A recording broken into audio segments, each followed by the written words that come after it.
Quinta jornada. Comienza la quinta jornada del Decamerón, en la cual, bajo el gobierno de Fiametta, se razona sobre lo que a algún amante, después de duros o desventurados accidentes, sucedió de feliz. Estaba ya el oriente todo blanco y los urgentes rayos de todo nuestro hemisferio habían extendido la claridad, cuando Fiametta, por los dulces cantos de los jóvenes que a primera hora del día cantaban alegremente en los arbustos incitada, se levantó e hizo llamar a todas las demás y a los tres jóvenes, y con suave paso descendiendo a los campos, por la ancha llanura arriba entre las hierbas cubiertas de rocío, hasta que el sol se hubo alzado un tanto, con su compañía fue paseando, hablando con ellos de una y otra cosa. Pero al sentir que ya los solares rayos se calentaban, hacia su habitación volvieron los pasos, llegados a la cual, con óptimos vinos y con dulces de ligero trabajo pasado les hizo confortarse y por el deleitoso jardín hasta la hora de comer se recrearon.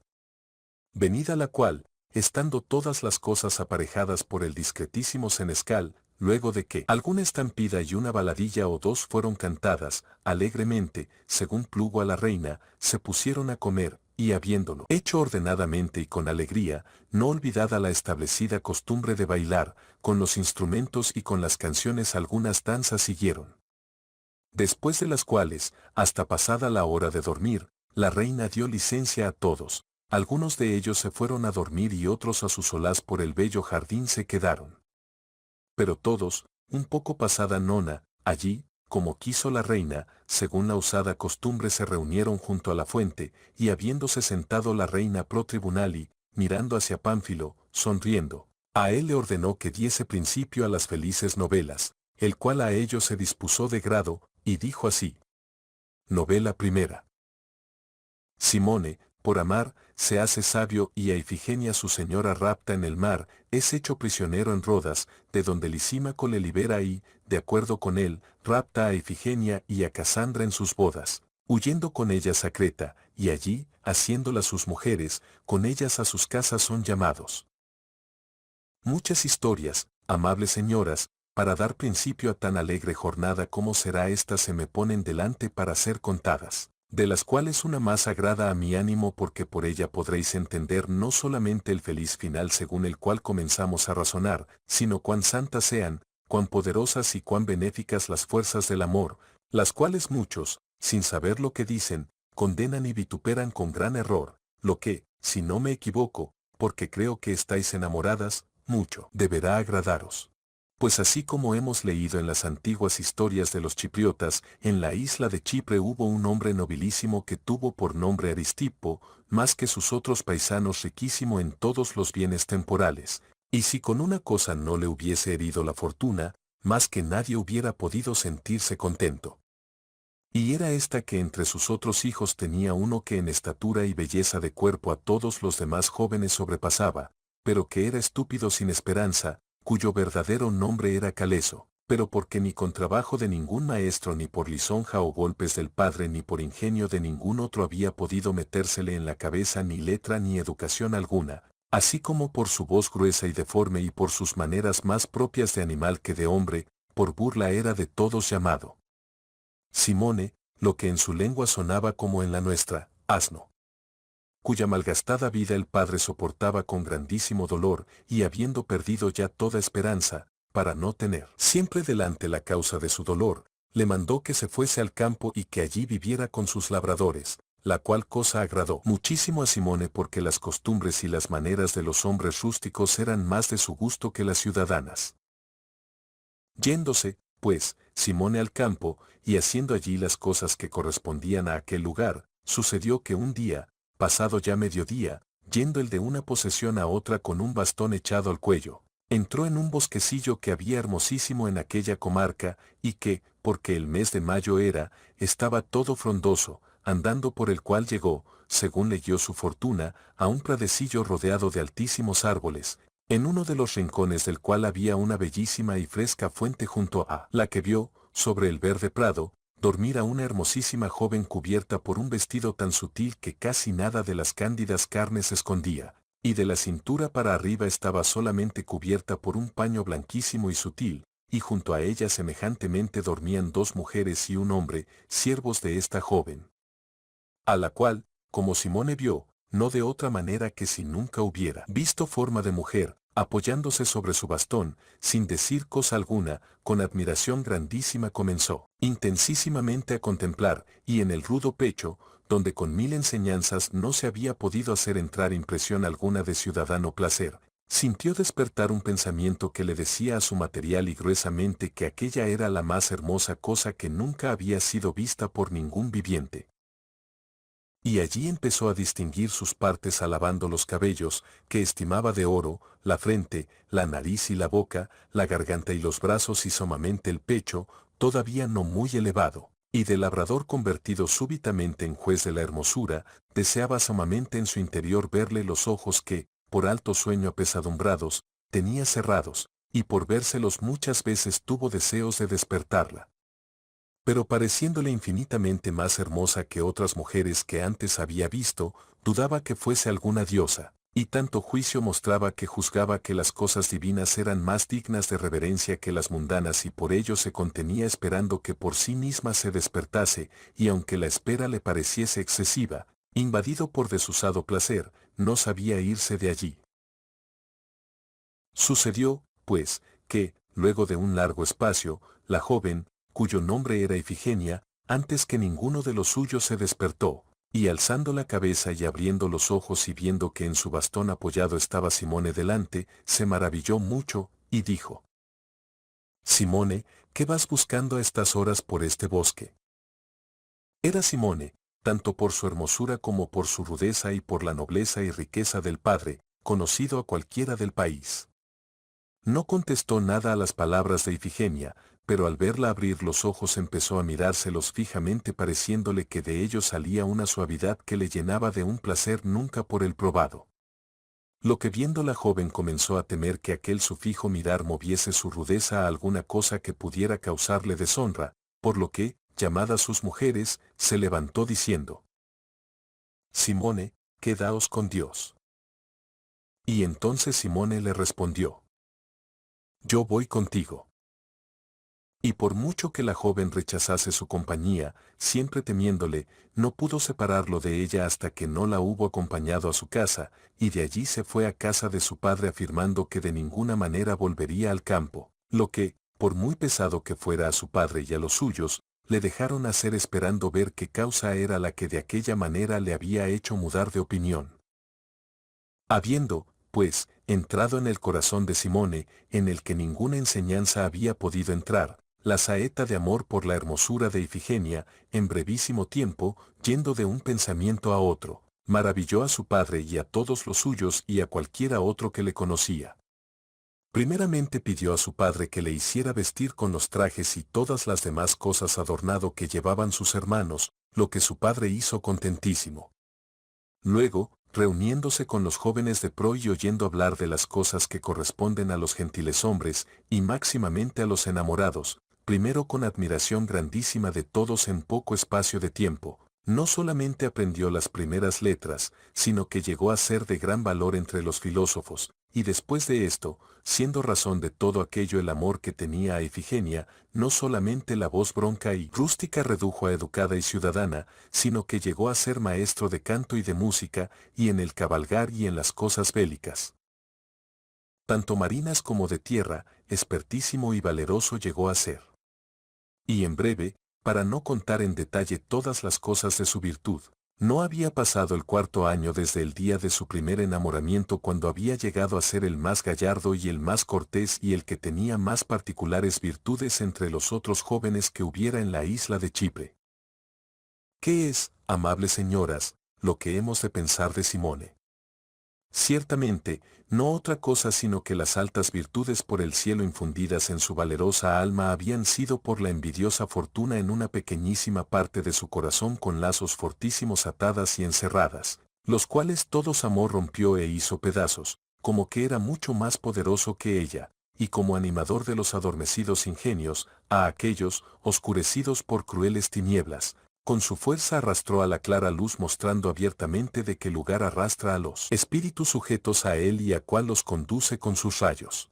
Simone, pues, Por mucho que enamara a Ifigenia en algunas cosas, así como suelen hacer los jóvenes amantes, exagerase, no por ello Aristipo, considerando que amor lo había hecho de borrego transformarse en persona, no solo no dejaba pacientemente de ayudarlo, sino que le animaba a seguir en todo su voluntad. Pero Simone, que rehusaba ser llamado Galeso por acordarse de que así lo había llamado Ifigenia, queriendo dar honesto fin a su deseo, muchas veces hizo sondear a Cipseo, padre de Ifigenia, para que se la diese por mujer, pero Cipseo repuso siempre que se la había prometido a Pasimundas, noble joven rodense a quien entendía no faltar. Y habiendo llegado el tiempo de las pactadas nupcias de Ifigenia, y habiendo mandado a por ella su esposo, se dijo Simone: ahora es tiempo de mostrar, oh Ifigenia, cuánto eres amada por mí. Por ti me he hecho un hombre, y si puedo tenerte no dudo que me convertiré en más glorioso que algún dios, y con certeza o te tendré o moriré. Y dicho esto, ocultamente algunos nobles jóvenes pidiendo ayuda, que eran sus amigos, y haciendo secretamente armar un barco con todas las cosas oportunas para la batalla naval, se hizo a la mar, en espera del barco que debía transportar a Ifigenia a su esposo en Rodas. La cual, luego de muchos honores que le hicieron su padre y los amigos de su esposo, hecha a la mar, hacia Rodas enderezaron la proa y salieron. Simone, que no se dormía, al día siguiente con su barco la alcanzó, y de lo alto de la proa a los que en el barco de Ifigenia iban, gritó fuerte: deteneos, arriad las velas, o esperad ser vencidos y hundidos en el mar. Los adversarios de Simone habían traído las armas a cubierta y se preparaban a defenderse, por lo que Simone, tomando, después de las palabras, un arpón de hierro, sobre la popa de los rodenses, que se alejaban deprisa, lo echó y la proa de su barco lo sujetó con fuerza, y fiero como un león, sin esperar a ser seguido por nadie, sobre la nave de Rodas saltó, como si a todos tuviera por nadie, y espoleándolo amor, con maravillosa fuerza entre los enemigos se arrojó con un cuchillo en la mano y como a ovejas los abatía. Lo que viendo los rodenses, arrojando en tierra las armas, casi al unísono se declararon prisioneros. A los que Simone dijo: jóvenes, ni deseo de botín ni enojo contra vosotros me hizo partir de Chipre para asaltaros en medio del mar con mano armada, lo que me movió es para mí grandísima cosa de conseguir y para vosotros fácil de conceder con paz. Y es Ifigenia, sobre todas las cosas por mi amada, a quien no pudiendo obtener de su padre como amigo y en paz, a vosotros como enemigo y con las armas me ha empujado amor a quitárosla, y porque entiendo ser yo para ella lo que debía ser vuestro Pasimundas, dádmela. E idos con la gracia de Dios. Los jóvenes, a quienes más la fuerza que la liberalidad obligaba, a Ifigenia, lacrimosa, concedieron a Simone, el cual, viéndola llorar, le dijo: noble señora, no te aflijas, soy tu Simone, que por un largo amor mucho más he merecido tenerte que Pasimundas por una palabra dada. Volvióse, pues, Simone, habiéndola ya hecho llevar sobre su nave, sin tocar nada más de los rodenses, con sus compañeros, y los dejó marchar. Simone entonces, más que ningún otro hombre contento con la adquisición de tan cara prenda, luego de que algún tiempo hubo empleado en consolarla a ella, que lloraba, deliberó con sus compañeros que no era el caso de volver a Chipre por el momento, por lo que, de común consejo, todos hacia Creta, donde casi todos ellos y máximamente Simone, por parentescos viejos y recientes y por muchos amigos creían que estarían seguros junto con Ifigenia, enderezaron la proa de su nave. Pero la fortuna, que asaz fácilmente había otorgado a Simone la consecución de la mujer, inconstante, súbitamente en triste y amargo llanto mudó la indecible alegría del enamorado joven. No habían todavía pasado 4 horas desde que Simone había dejado a los rodenses cuando, llegando la noche, que Simone esperaba más placentera que ninguna de las pasadas antes, junto con ella se levantó un temporal bravísimo y tempestuoso que al cielo con nubes y al mar con perniciosos vientos llenó, por la cual cosa ni podía nadie ver qué hacer ni a dónde ir, ni siquiera mantenerse en cubierta para buscar algún remedio. Cuánto dolió esto a Simone no hay que preguntárselo. Parecía que los dioses le hubiesen concedido su deseo para que más doloroso le fuese el morir, de lo que sin aquello poco se hubiese preocupado antes. Se dolían del mismo modo sus compañeros, pero sobre todo se dolía Ifigenia, llorando fuertemente y temiendo cada sacudida de las olas, y en su llanto ásperamente maldecía el amor de Simone y se quejaba de su atrevimiento, afirmando que por ninguna otra cosa había nacido aquel tempestuoso azar sino porque los dioses no querían que aquel que, contra su gusto quería tenerla por esposa pudiera gozar de su presuntuoso deseo sino que, viéndola primero morir a ella, él después muriese miserablemente. Con tales lamentos y con otros mayores no sabiendo los marineros qué hacerse, haciéndose el viento cada vez más fuerte, sin saber ni distinguir a dónde iban, llegaron junto a la isla de Rodas, y no sabiendo sin embargo qué isla fuese aquella, con todo ingenio se esforzaron, para salvar sus vidas en llegar a tierra si se podía. A lo cual fue favorable la fortuna y los condujo a un pequeño seno del mar a donde poco antes que ellos los rodenses dejados libres por Simone habían llegado con su nave. Y antes de apercibirse de haber anclado en la isla de Rodas, se vieron, al salir la aurora y hacer el cielo algo más claro, como vecinos por un tiro de arco del barco que el día anterior habían dejado libre, de la cual cosa Simone, angustiado sin medida, temiendo que le sucedería lo que le sucedió, mandó que se pusiera todo esfuerzo en salir de allí e ir a donde la fortuna los llevase porque en ninguna parte podían estar peor que aquí. Se hicieron grandes esfuerzos para poder salir de allí, pero en vano, el viento poderosísimo los empujaba al lado contrario hasta el punto de que no solo no pudieron salir del pequeño golfo, sino que, quisieran o no, los empujó a tierra.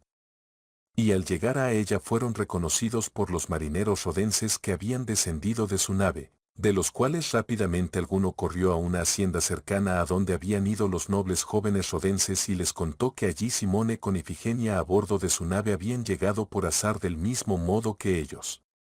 Estos, al oírlo, contentísimos, tomando a muchos de los hombres de la hacienda, prestamente fueron al mar, y Simone, que ya en tierra con los suyos había tomado la decisión de huir a algún bosque cercano, todos juntos con Ifigenia fueron presos y llevados a la hacienda, y de allí, venido de la ciudad Lisímaco, sobre quien reposaba aquel año la suma magistratura de los rodenses, con grandísima compañía de hombres de armas, a Simone y a todos sus compañeros se llevó a prisión, como Pasimundas, a quien las noticias habían llegado, había ordenado querellándose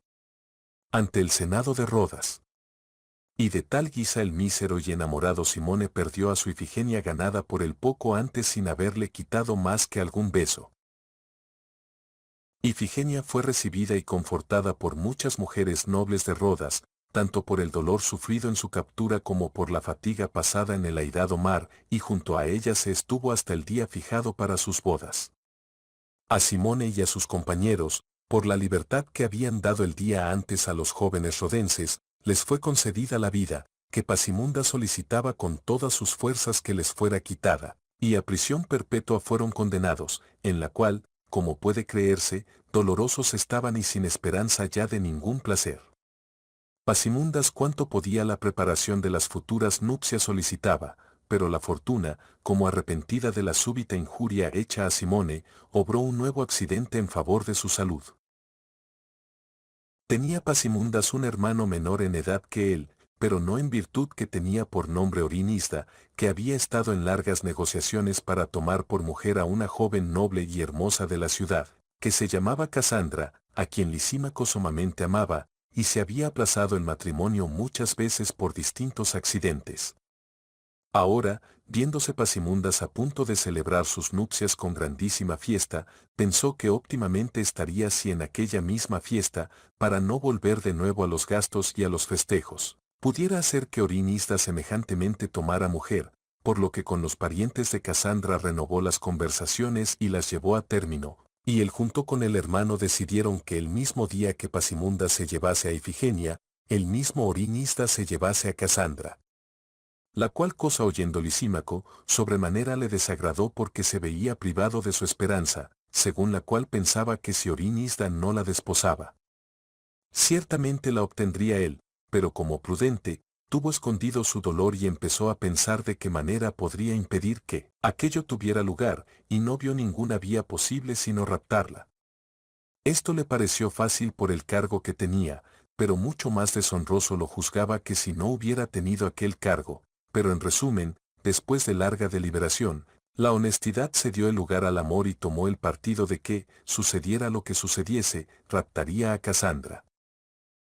Y pensando en la compañía que para hacer aquello necesitaba y de la manera en que debla procederse, se acordó de Simone, a quien tenía prisionero junto con sus compañeros, e imaginó que ningún otro compañero mejor ni más leal podía tener que Simone en este asunto, por lo que la noche siguiente ocultamente le hizo venir a su cámara y comenzó a hablarle de esta guisa. Simone, así como los dioses son óptimos y liberales donantes de las cosas a los hombres, así son sagacísimos probadores de su virtud, y a quienes se encuentran firmes y constantes en todos los casos, como a los más valerosos hacen dignos de las más altas recompensas. Ellos han querido una prueba de tu virtud más cierta que aquella que pudiste mostrar dentro de los límites de la casa de tu padre, a quien se abundantísimo en riquezas. Y primero con las punzantes solicitudes de amor te hicieron hombre de insensato animal, tal como es sabido. Y luego con dura fortuna y al presente con dolorosa prisión quieren ver si tu ánimo cambia de lo que era cuando por poco tiempo te sentiste feliz con la ganada presa, el cual si es el mismo que fue, nada tan feliz. Te concedieron como lo que al presente se preparan a darte, lo cual, para que recobres las usadas fuerzas y te sientas animoso, entiendo mostrarte. Pasimundas, contento con tu desgracia y solicito procurador de tu muerte, cuanto puede ser. Apresura a celebrar las bodas con tu Ifigenia para gozar en ellas de la presa que primero una alegre fortuna te había concedido y súbitamente airada te quitó, la cual cosa, cuanto tiene que dolerte, si amas como yo creo, por mí mismo lo conozco, a quien igual injuria que la tuya se prepara a hacerme el mismo día su hermano Orinista con Casandra, a quien yo amo sobre todas las cosas. Y para escapar a tanta injuria y a tanto dolor de la fortuna ninguna vía veo que quede abierta sino la virtud de nuestros ánimos y de nuestras diestras con las que debemos mantener las espadas y abrirnos camino, tú para el segundo rapto, y yo para el primero de nuestras señoras, por lo que si tú, no quiero decir tu libertad, de la que poco creo que te preocupes sin tu señora, sino si a tu señora quieres recuperar, en tus manos la han puesto los dioses si quieres seguirme en mi empresa. Estas palabras hicieron volver a Simone todo el perdido ánimo, y sin demasiado respiro tomarse para responder, dijo. Lisímaco, ni más fuerte ni más fiel compañero que yo puedes tener en tal cosa si es que de ella se seguirá para mí lo que dices, y por ello lo que te parece que tenga que hacer ordénamelo y verás que lo hago con maravillosa fuerza. A quien Lisímaco dijo. El tercer día a partir de hoy, entrarán por vez primera las nuevas esposas en casa de sus maridos, donde tú armado con tus compañeros y yo con algunos de los míos en los que más confío, al caer la tarde entraremos, y raptándolas en medio del convite, a una nave que he hecho aprestar secretamente las llevaremos matando a cualquiera que se atreva a hacernos frente. Gustó la orden a Simone y, callado, hasta el tiempo acordado estuvo en la prisión. Llegado el día de las bodas, la pompa fue grande y magnífica, y por todas partes la casa de los dos hermanos estaba en fiesta. Habiendo preparado Lisímaco todas las cosas oportunas, a Simone y sus compañeros y semejantemente a sus amigos, todos armados bajo sus vestidos, cuando le pareció oportuno y habiéndolos primero con muchas palabras animado a su propósito, dividió en 3 partes, de las cuales cautamente a una mandó al puerto para que nadie pudiera impedir el subir a la nave cuando lo necesitasen, y con las otras 2 venidos a la casa de Pasimundas, a una dejó a la puerta para que ninguno pudiera encerrarlos dentro e impedir su salida, y con el remanente, junto con Simone, subió por las escaleras. Y llegados ya a la sala donde las nuevas esposas con muchas otras señoras ya a la mesa se habían sentado para comer ordenadamente, echándose hacia adelante y tirando al suelo las mesas, cada uno cogió a la suya y, poniéndolas en brazos de sus compañeros, mandaron que a la preparada nave las llevasen inmediatamente. Las recién casadas empezaron a llorar y a gritar e igualmente las otras mujeres y servidores, y repentinamente todo se llenó de voces y de llanto. Pero Simone y Lisímaco y sus compañeros, sacando las espadas, sin que nadie se enfrentase a ellos, dejándoles todos paso, hacia la escalera se volvieron, y bajando por ella corrió a ellos Pasimundas que con un gran bastón en la mano corría al ruido, al que animosamente Simone con su espada golpeó en la cabeza y se la partió por medio, y le hizo caer muerto a sus pies, corriendo en ayuda del cual el mísero Orinista igualmente fue muerto por uno de los golpes de Simone y algunos otros. Que acercarse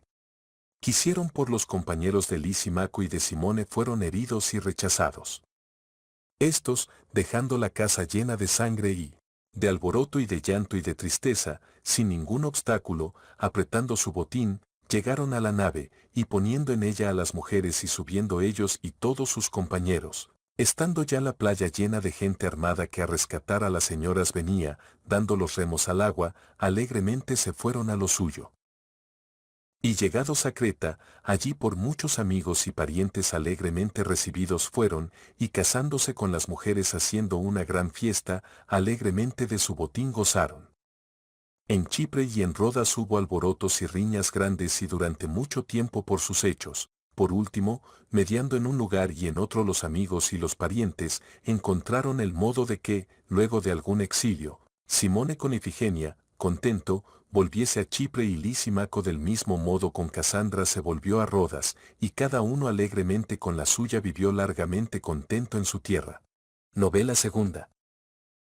Constanza ama a Martuxiognito y, oyendo que había muerto, desesperada se sube sola a una barca, la cual por el viento es transportada a Susa, lo encuentra vivo en Túnez, se descubre a él, y él, estando en gran privanza con el rey por los consejos que le ha dado, casándose con ella, rico, se vuelve con ella a Liparí.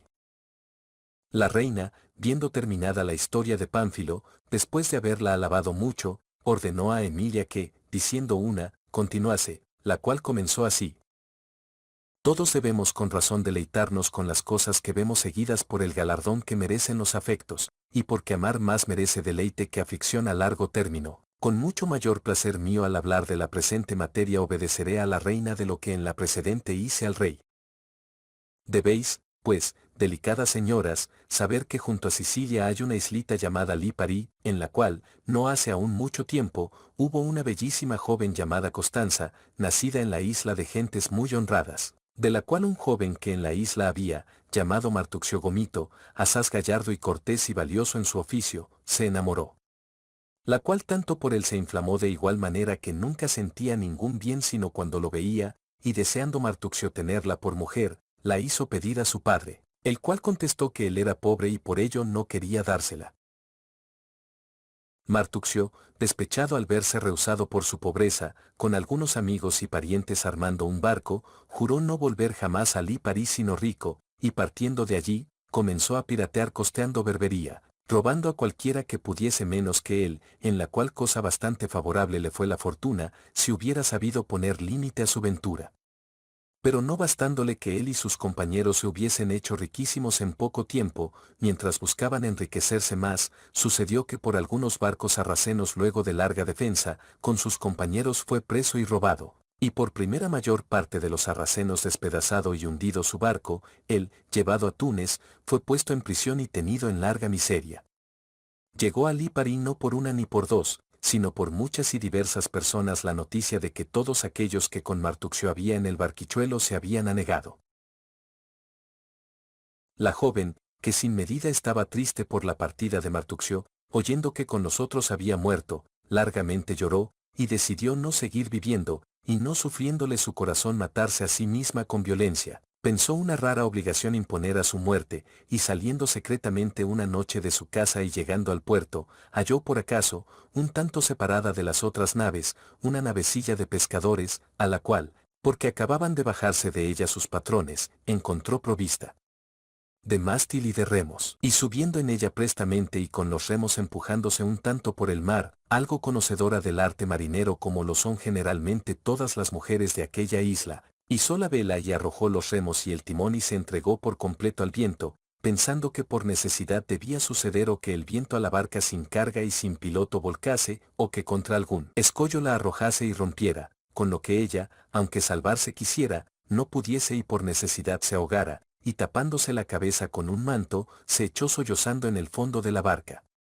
Pero de muy distinta manera sucedió de lo que ella pensaba, porque siendo aquel viento que soplaba tramontano y asaz suave, y no habiendo casi oleaje, y sosteniéndose bien la barca, Al siguiente día de la noche en que se había subido a ella, al atardecer, a unas 100 millas más allá de Túnez a una playa vecina a una ciudad llamada Susa la llevó.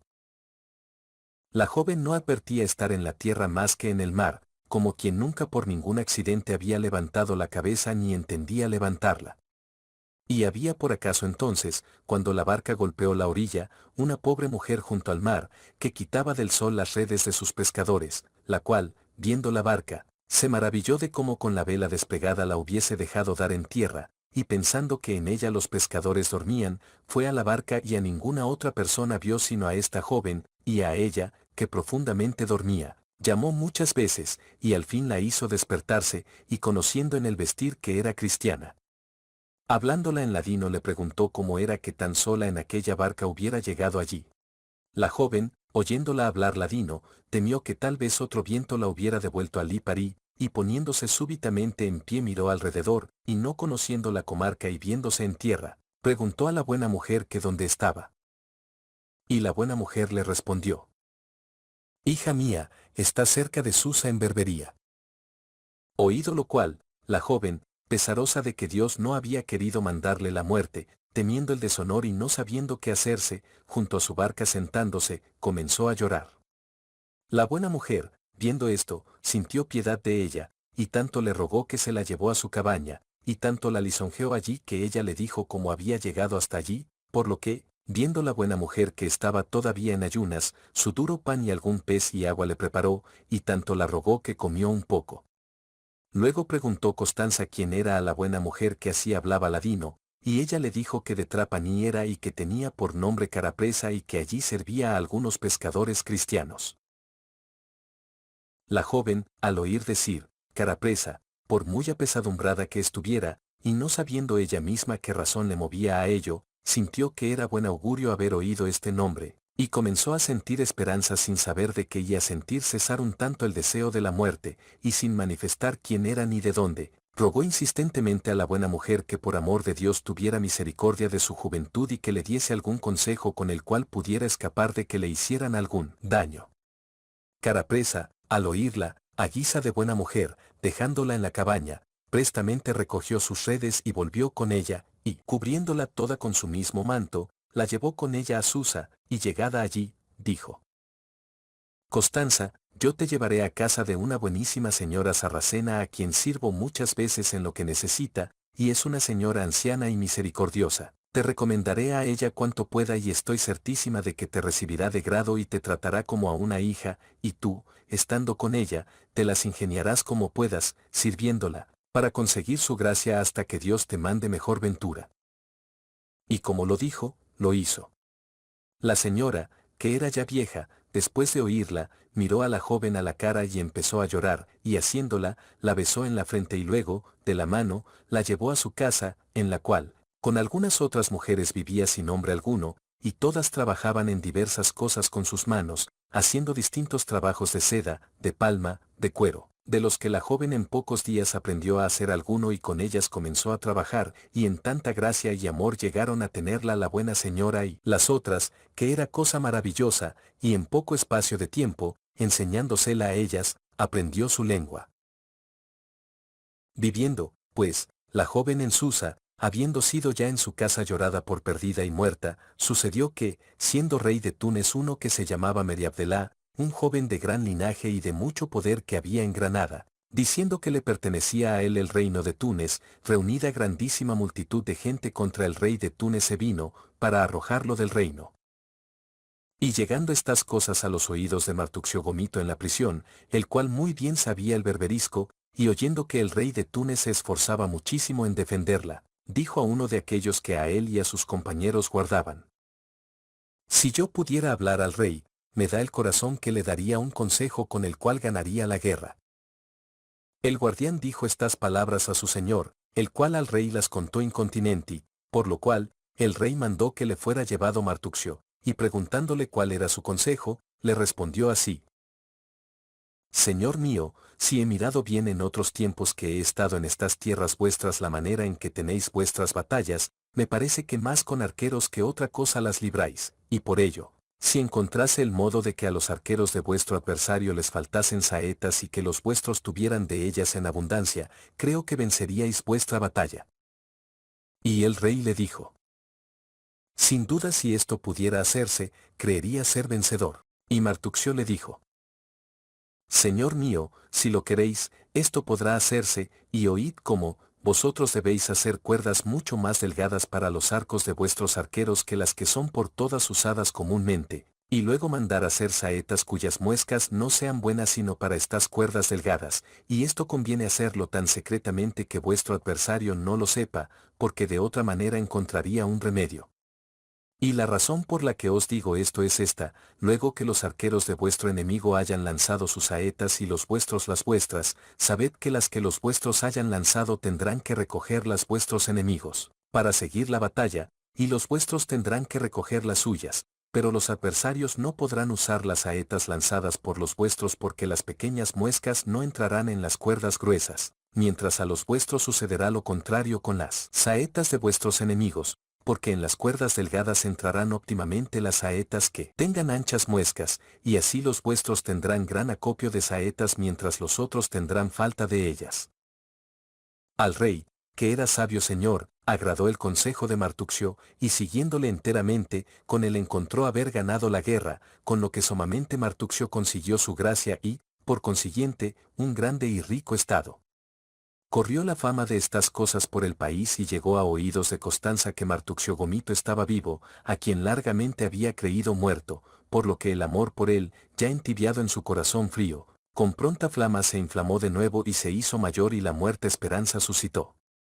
Por lo cual a la buena señora con quien vivía manifestó todos sus asuntos, y le dijo que deseaba ir a Túnez para saciar sus ojos con aquello que los oídos por las recibidas noticias le habían hecho deseosa.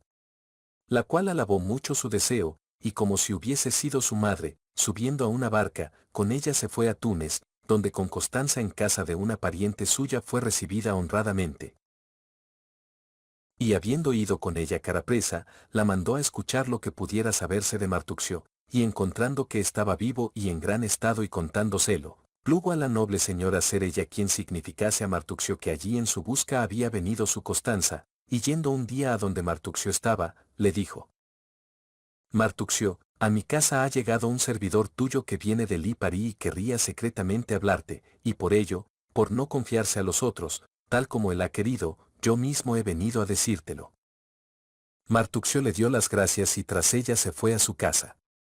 Cuando la joven lo vio, cerca estuvo de morir de alegría, y no pudiendo contenerse, súbitamente con los brazos abiertos se le echó al cuello y lo abrazó, y por lástima de los infortunios pasados y por la alegría presente, sin poder nada decir, tiernamente comenzó a llorar. Martuxio, viendo a la joven, un tanto se quedó sin palabra de la maravilla, y luego, suspirando, dijo: Oh, Constanza mía, ¿estás viva? Hace mucho tiempo que oí que habías muerto y en nuestro país de ti nada se sabía. Y dicho esto, llorando tiernamente, la abrazó y la besó. Constanza le contó todas sus aventuras y el honor que había recibido de la noble señora con quien había estado. Martuxio, luego de muchos razonamientos, separándose de ella, a su señor se fue y todo le contó, esto es, sus azares y los de la joven, añadiendo que, con su licencia, entendía según nuestra fe casarse con ella. El rey se maravilló de estas cosas, y haciendo venir a la joven y oyéndole que era tal como Martuxio había dicho, dijo: Pues muy bien lo has ganado por marido. Y haciendo venir grandísimos y nobles presentes, parte le dio a ella y parte a Martuxio, dándoles licencia para hacer entre sí lo que más fuese del agrado de cada uno. Martuxio, honrada mucho la noble señora con quien Constanza había vivido, y agradeciéndole lo que en su servicio había hecho, y haciéndole tales presentes como a ella convenían y encomendándola a Dios, no sin muchas lágrimas de Constanza, se despidió, y luego, subiendo a un barquito con licencia del rey, y con su Carapresa, con próspero viento volvieron a Lipari, donde hubo tan gran fiesta como nunca decirse podría. Allí Martuxio se casó con ella e hizo grandes y hermosas bodas, y luego con ella, en paz y en reposo, largamente gozaron de su amor. Novela tercera. Pietro Bocamassa se escapa con Agnoleia, Se encuentra con ladrones, la joven huye por un bosque y es conducida a un castillo. Pietro es apresado y se escapa de manos de los ladrones. Y luego de algunos accidentes llega al castillo donde estaba Agnoleia, y casándose con ella vuelve a Roma. No hubo nadie entre todos que la historia de Emilia no alabase, la que viendo la reina que había terminado, volviéndose a Elisa le ordenó que continuase ella, y ella, deseosa de obedecer, comenzó. A mí se me pone delante, encantadoras señoras, una mala noche que pasaron dos jovencillos poco prudentes, pero porque le siguieron muchos días felices, como está de acuerdo con nuestro argumento, me place contarla. En Roma, que como hoy es la cola antes fue la cabeza del mundo, hubo un joven hace poco tiempo, llamado Pietro Boccamassa, de familia muy honrada entre las romanas, que se enamoró de una hermosísima y atrayente joven llamada Agnoleia, hija de uno que tuvo por nombre Giglioso Saulo, hombre plebeyo pero muy querido a los romanos. Y amándola, tanto hizo, que la joven comenzó a amarle no menos que él la amaba. Pietro, empujado por ferviente amor, y pareciéndole que no debía sufrir más la dura pena que el deseo de ella le daba, la pidió por mujer, la cual cosa, al saberla sus parientes, fueron a donde él y le reprocharon mucho lo que quería hacer, y por otra parte hicieron decir a Giglioso Saulo que de ninguna manera atendiese a las palabras de Pietro porque, si lo hacía, nunca como amigo le tendrían sus parientes.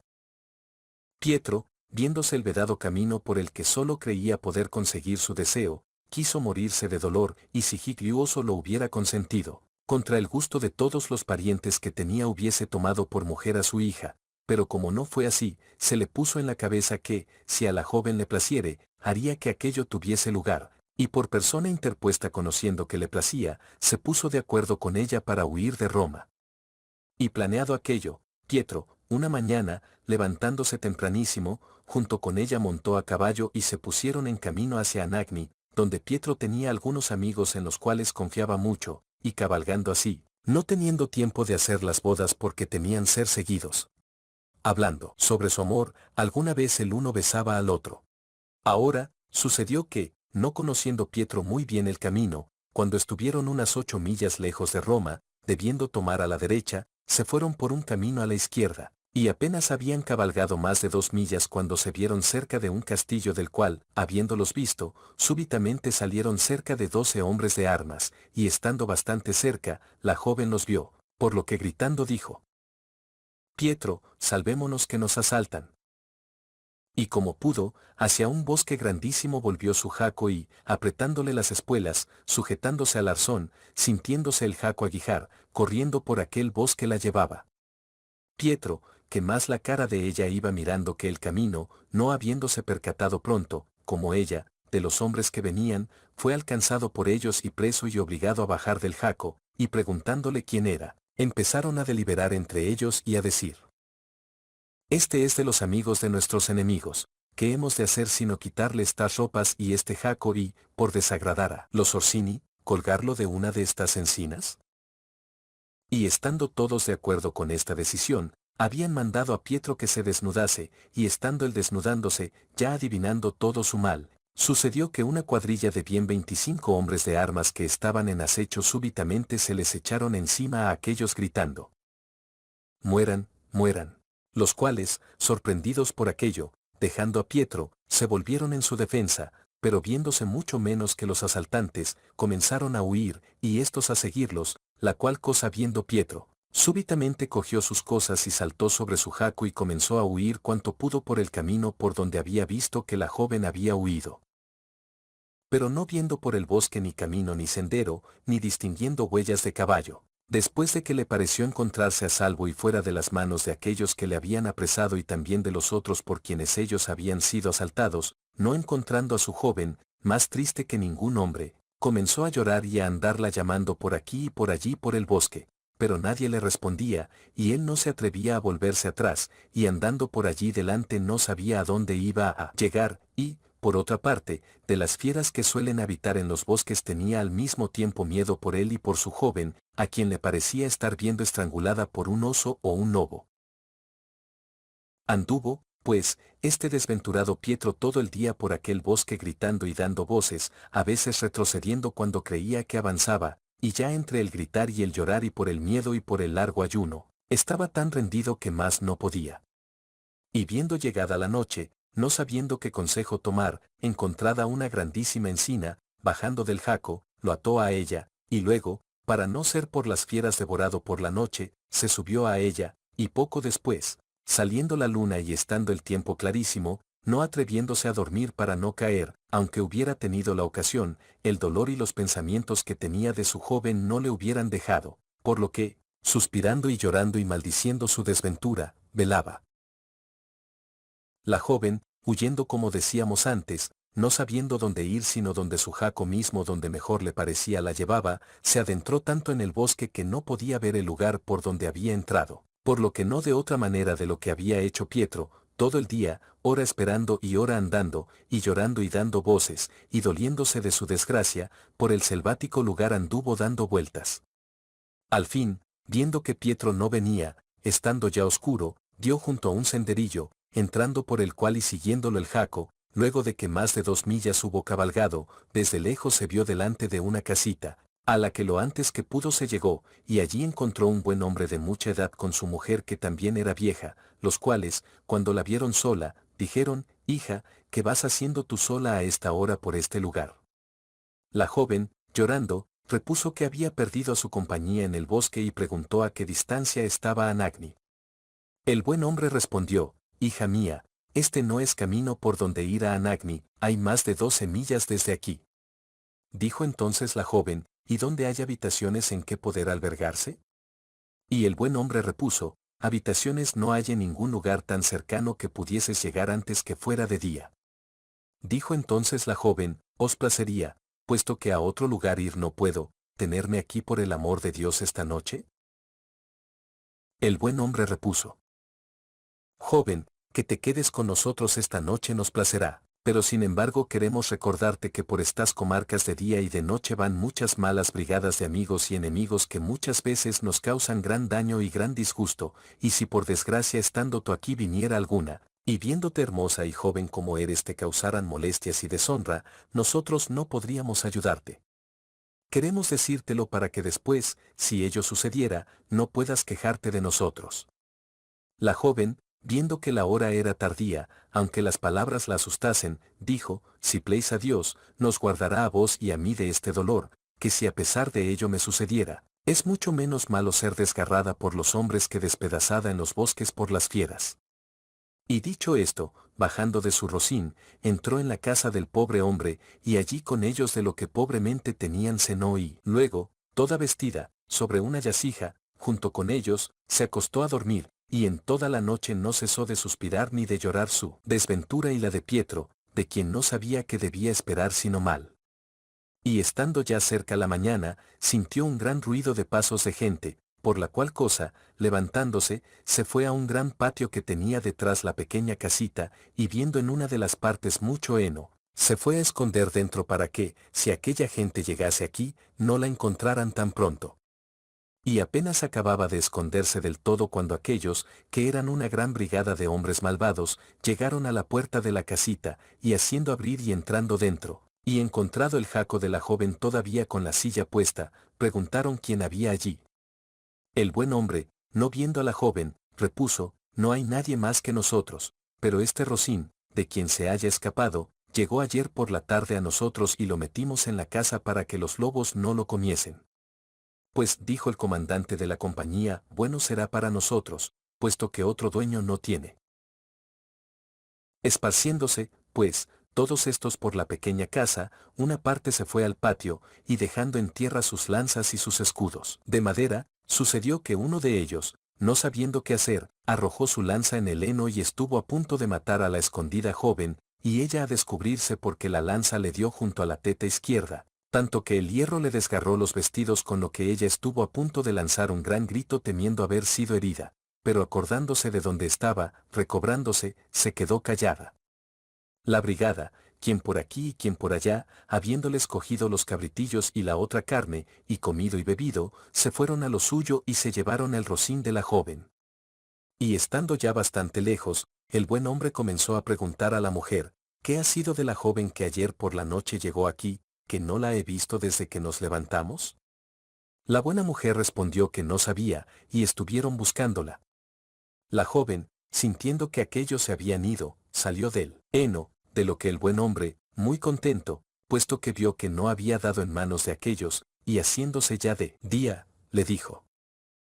Ahora que el día viene, si te place te acompañaremos hasta un castillo que está a 5 millas de aquí, y estarás en un lugar seguro, pero tendrás que venir a pie, porque esa mala gente que ahora se va de aquí, se ha llevado tu rocín. La joven, sin preocuparse por ello, le rogó que al castillo la llevasen, por lo que poniéndose en camino, allí llegaron hacia mitad de tercia. Era el castillo de uno de los Orsini que se llamaba Liello de Campodiflore, y por ventura estaba allí su mujer, que era señora buenísima y santa, y viendo a la joven, prestamente la reconoció y la recibió con fiestas, y ordenadamente quiso saber cómo hubiera llegado aquí. La joven le contó todo. La señora, que conocía también a Pietro, así como amigo de su marido que era, dolorosa estuvo del caso sucedido, y oyendo dónde había sido preso, pensó que habría sido muerto. Dijo entonces a la joven: Puesto que es así que no sabes de Pietro, te quedarás aquí conmigo hasta que pueda mandarte a Roma con seguridad. Pietro, estando sobre la encina lo más triste que puede estar, se vio venir unos 20 lobos hacia la hora del primer sueño, los cuales todos en cuanto el jaco vieron lo rodearon. Sintiéndolos el rocín, levantando la cabeza, rompió las riendas y quiso darse a la huida, pero estando rodeado y no pudiendo, un gran rato con los dientes y con las patas se defendió. Al final fue abatido y destrozado y rápidamente destripado, y apacentándose todos, no dejando sino los huesos, lo devoraron y se fueron. Con lo que Pietro, a quien parecía tener en el jaco una compañía y un sostén de sus fatigas, mucho se acoquinó y se imaginó que nunca más podría salir de aquel bosque, y siendo ya cerca del día, muriéndose de frío sobre la encina, como quien siempre miraba alrededor, vio cerca lo que parecía un grandísimo fuego, por lo que, al hacerse de día claro, bajando no sin miedo de la encina, se enderezó hacia allí y tanto anduvo que llegó a él, alrededor del cual encontró pastores que comían y se divertían, los que por compasión fue recogido. Y luego de que hubo comido bien y se calentó, contada su desventura y como había llegado solo allí, les preguntó si en aquellos lugares había alguna villa o castillo a donde pudiese ir.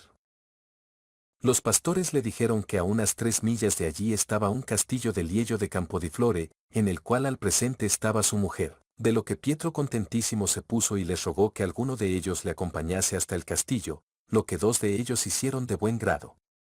Llegado a él Pietro, y habiendo encontrado allí a un conocido suyo, tratando de buscar el modo de que la joven fuese buscada por el bosque, fue mandado llamar de parte de la señora, el cual, incontinenti, fue a ella, y al ver con ella a Agnoleya, nunca contento hubo igual que el suyo.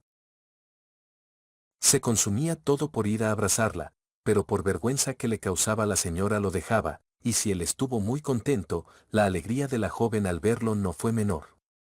La noble señora, acogiéndolo y festejándolo y oyéndole lo que sucedido le había, le reprendió mucho de lo que quería hacer contra el gusto de sus parientes, pero viendo que con todo estaba determinado a ello y que agradaba a la joven, dijo: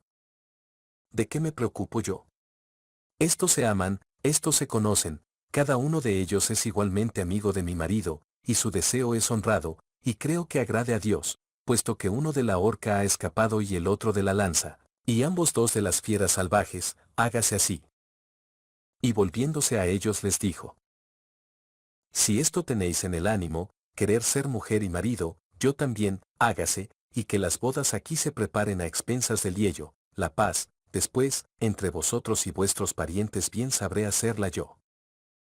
Contentísimo Pietro, y más Agnoleya, se casaron allí, y como se puede hacer en la montaña, la noble señora preparó sus honradas bodas, y allí los primeros frutos de su amor dulcísimamente gustaron. Luego, de allí a algunos días, la señora junto con ellos montando a caballo, y bien acompañados, volvieron a Roma, donde, encontrando muy airados a los parientes de Pietro por lo que había hecho, con ellos los puso en paz, y él con mucho reposo y placer con su Agnoleya hasta su vejez vivió. Si te gustó el video, dale me gusta, suscríbete al canal y compártelo a tus amigos. Nos vemos. Hasta la próxima.